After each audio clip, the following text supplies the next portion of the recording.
got something cool over here to review for y'all. It's a 1993 Ford F-150 XL regular cab, long bed, four-wheel drive. And today we're going to go through this with a deep review. So here's a little history lesson for you. The Ford pickup truck, the half-ton pickup truck, started in 1949 as the Ford F1 pickup. And it revolutionized over the years into the F100 in the 50s and all the way up to like the 80s or something until it became the F150. And then we have this thing. It started in 1992 with this specific body style. It went all the way until 1996. And right now we're going to go over the interior. Yeah, so getting into the trunk is the first thing. I mean, it's typical. It's a 90s base model pickup truck. You got the keys, you unlock it, but in our case it's unlocked. You press this button right here, and you're in. Okay, so now we're inside the Ford F-150 pickup truck from the 90s. And the first thing you might notice here is this button right here. That's the button that controls the dual fuel tank system that came as an option on these trucks back then. And obviously, you will never see this option on a modern car today for some reason. You press, but here's how you use it. You press the front button, it says front on it, and it runs the gas in the front fuel tank. And if you're out of gas in the front fuel tank, no problem. You got the rear fuel tank that you can press on and run gas from there in case you run out of any gas. And the headlights aren't like your typical car, like where you have a little dial here or control them on the signal light stalk. But no, instead, you pull it like that for low beams, and you pull it like that for high beams. And that's how you use a headlight stalk from the 90s. And you got your typical column shifter, automatic transmission. Wish it was manual, but whatever. It's a signal light stalk, and it controls the wipers as well if you turn this knob right here. And like the Chevy I reviewed in the last video, you look over here, that's the air conditioning in this thing. Can't find that in your car. And you got manual windows, base model life, hashtag base model life. And you got the 4x4 shifter right here. You got 2 high and 4 high, neutral, push down neutral, and then you go in 4 low. And that's how you control the 4-wheel drive system. And let's go to the bench seat right now.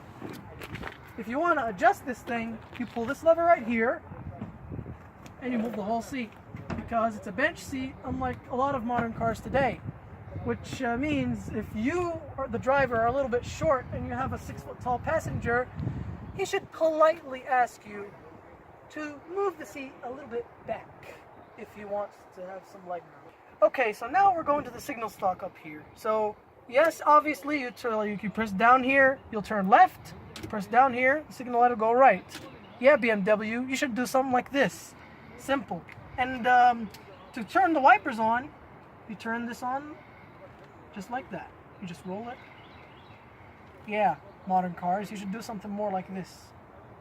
Okay, so this stuff is pretty obvious, but I'm going to go over it anyway. So you've got the radio, which is actually a really good one for 1993. It sounds really awesome, and I'll show that in just a minute.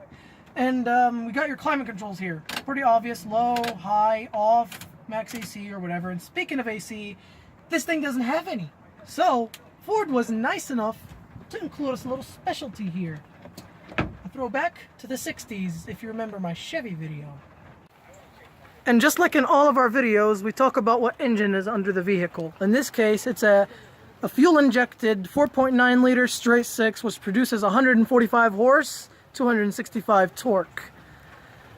And it's pretty simple, really. And as I was going to say in just a minute, the AC is bypassed in this case if you can't see it. This is just a pulley without no AC compressor if you can't see that. Apologize because it's so tight in here. But yeah, that's why this thing doesn't have any AC. And now, we're going to do it like I always do. Take it for a spin. Okay, now we're driving the F-150 from the 90s. Yeah, you got your seat belt here, unlike that 60s Chevy that I reviewed in the last video. Let's start her up. This thing has got ABS, surprisingly, unlike my truck from the 2005 model year. Okay, let's get going now. It's an automatic, so it's a column shifter. We're moving out. And just in case if you wanted to know our location, we're in Powell Drive Park. And we're going to take this thing for a little spin.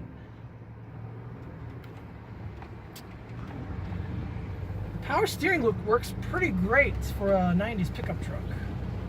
Let's turn on the wipers. Oh yeah. Smaller than I expected, but hey, can't complain much. Let's just go. Okay. Yeah, we can't floor this thing because the owner's too concerned about it because it's an old truck and he wants to preserve this thing, so I respect that. For an old truck, it doesn't ride that bad, really. It doesn't ride any different than my 2005 Dodge Ram. And I'm really impressed. Okay, slow down a little bit over here.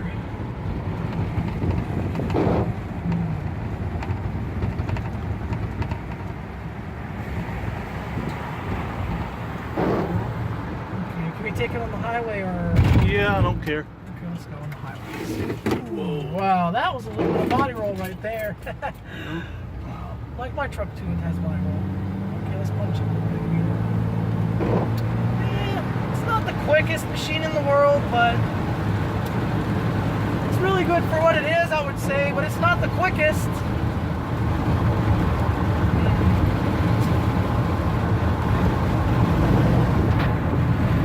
We have a red light up here, and we're gonna, as promised, turn on the radio and show you how good it sounds, really.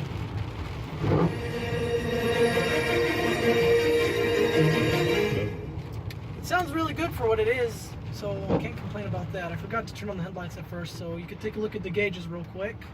And they light up really, really nice, which I really like in this truck. You got a 4x4 here, but we're not going to demonstrate it on the highway. Now here is a green light. It's not the fastest thing in the world. I mean, it's a good daily driver, I would say. I mean, look at the people behind us and stuff. I mean, that Dodge Charger is going slower than we are, so... slow it way down. Yeah. They got their four ways on. Okay, and I understand that, which is cool. I mean, it's not the best in terms of power, but it should get the job done if you just want a good daily driver. And really, overall thoughts, great daily driver for a budget. And if you want to haul some stuff, it's got an 8-foot bed in the back, so you can put some stuff and, you know, just stuff like that. And we're going to wrap it up for this.